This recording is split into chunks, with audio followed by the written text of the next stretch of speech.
এই প্রার্থী প্রত্যেক সূত্রে রাজনীতিতে এসেছে এবং গত কিছুদিন যাবৎ বিভিন্ন সেমিনার সিম্পোজিয়ামে তাকে দেখা গেছে। রাস্তায় সারা জীবনে 10 দিনও মিছিল করেছে কিনা সন্দেহ আছে। সারা বাংলাদেশে যারা মনোনয়ন পাইছে বিভিন্ন পরিস্থিতির কারণে পাইছে, হয়তো বা তারা তাদের এলাকায় যোগ্য সে জনপ্রিয়। এই 17 বছরে একদিনও সে মিছিল করে না, এরকম অনেক মানুষ পেয়েছে।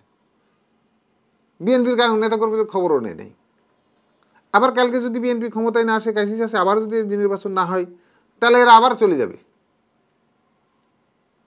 কেউ বিদেশে, তাদের হয়তো থাকার জায়গা আছে, তারা অনেকে বিদেশে চলে যাবে, আবার দেশের মধ্যে কেউ ব্যবসা বাণিজ্য নিয়ে আবার নিজে আত্মগোপন করবে, বলবে বিএনপি করি না। এই কথা বহু মানুষ বলছে। বাংলাদেশের আমি বিএনপির ধারাবাহিক রাজনীতিতে এবং সেন্ট্রাল রাজনীতিতে সকল আন্দোলন সংগ্রামে আমার ব্যক্তিগতভাবে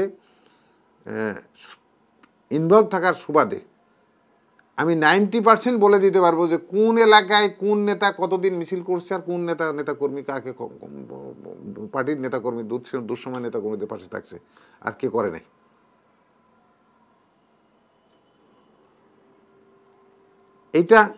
এটা এবং আমি বললাম তো যে আজকে যারা এই যে 237 জন মনোনয়ন পাইছে, কালকে নির্বাচন না হলেই হবে না মাত্রই যদি শুনে অনেকে দেখা যাচ্ছে অলরেডি টিকিট কাটা আছে, তারা ফ্লাই করবে দেশের বাইরে। আমি 1-11-তে দেখেছি তো 1-11-র যে আমরা পার্টিতে আজকে দুঃসময় যে জায়গাটা দেখে বলতেছি, 1-11 যখন মান্নান ভূঁইয়া পার্টির মহাসচিব, তাদের এগেনস্টে যখন লড়াই করতে নামছে, যে কজন মানুষ নামছে প্রথম, সেই কজনের মধ্যে আমি একজন। যাদের বিরুদ্ধে আমরা লড়াই করছি তারা কিন্তু আজকে নমিনেশন পাইছে। যাদের বিরুদ্ধে ডাইরেক্ট লড়াই করছি, যদি সেদিনকে আমরা যদি এই লড়াইয়ে না নামতাম আর লড়াই যদি আমরা বিজয়ী না হইতাম, তাহলে বাংলাদেশের ইতিহাস নতুন করে, বিএনপির ইতিহাস নতুন একটা অধ্যায় শুরু হইতো। আজকে খন্দকার দেলোয়ার যে মহাসচিব হয়েছে, এই প্যাড আমি নিজে হাতে ছাপাইছি এবং আমাদের টাইপ করা। মান্নান ভূঁইয়ার বহিষ্কারের এই চিঠি আমার টাইপ করা। বর্ষাবাবু বাঁচি আছেন, যার জিজ্ঞেস করেন। অনেকের কাছে সিগনেচার আনতে গেছি, সিগনেচার দেয় নাই, খালেদা জিয়ার পক্ষে সিগনেচার। এখন অনেকেই ভাবছে আমাদের পার্টির অনেক বিশ্বস্ত হয়ে গেছে।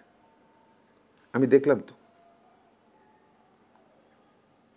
হ্যাঁ, পার্টির বৃহত্তর স্বার্থে, পার্টিকে ঐক্যবদ্ধ রাখার জন্য, পার্টিকে আরো রাখার জন্য হয়তো পার্টি তাদেরকেও আবার নিচে পার্টি নিবে, এটাই স্বাভাবিক। কিন্তু এইসব মানুষগুলা যখন পার্টির সাথে যারা বারবার বেইমানি করবে, পার্টির দুঃসময়ে যারা থাকবে না তারা পাবে, আর যারা দুঃসময়ে থাকবে তারা পাবে না। আবার যদি আপনার অবহেলিত হয়, তাহলে এটা কষ্টকর। ধরেন আজকে আমি নমিনেশন পাই নাই, আমাকে নমিনেশন না দিলেও, আমি 43 বছর নমিনেশন ছাড়াইতে আমি ভোট করছি তো বিএনপির পক্ষে। এবার আমাকে না দিলে কোনো সমস্যা ছিল না তো। কিন্তু আমার চাইতে যারা কষ্ট করছে তাদের মধ্যে কাউকে দিতে, আমি তার পক্ষে ভোট করে দিতাম। বিএনপি, খালেদা জিয়া রহমান পরিবার ছেড়ে আর কোথাও যাব না। আমার 1000 কোটি দিয়েও, টাকা দিয়েও কেউ কিনতে পারবে না। কিন্তু আমি বিএনপি, হয়তো রাজনীতিতে আমি আনুষ্ঠানিকভাবে আমাকে বিদায় নিতে হবে। আমি কেন জামাতের সাথে লড়াই করা মানুষ তো। জামাত কি জিনিস, জামাত কি রাজনীতি করতে পারে, জামাতের কি রাজনৈতিক কৌশল, জামাত ক্ষমতায় গেলে এই দেশের মানুষের জন্য কি পরিমাণ ভয়ঙ্কর হবে, এগুলো আমি জানি।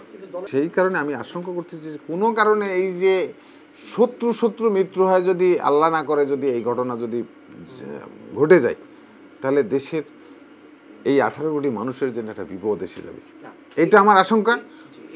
আর দ্বিতীয়টা সেটা হচ্ছে যে আমার এই জায়গায় না, আরও যে জায়গাগুলোতে সমস্যাগুলো সৃষ্টি হয়েছে, সকল জায়গাতেই সূক্ষ্মভাবে দেখে জিয়া পরিবারের দায়িত্ব, জিয়া পরিবারকে রক্ষা করার জন্য হলেও, নিজেকে বাঁচার জন্য হলেও, এটা আমাদের ভারপ্রাপ্ত চেয়ারম্যান আরও কঠোর এবং আরও সূক্ষ্মভাবে বিষয়গুলোকে নির্ণয় করে সঠিক সিদ্ধান্তটা।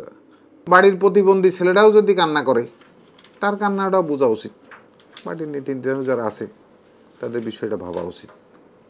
কারণ 151 সিট ক্রস না করলে তো আমরা কেই সরকারে যাইতে পারবে না, আর কেই মন্ত্রী হতে পারবে না। তো ওই স্বার্থটার জন্য হলেও সবাইকে বিষয়গুলো উপলব্ধিতে আনা উচিত।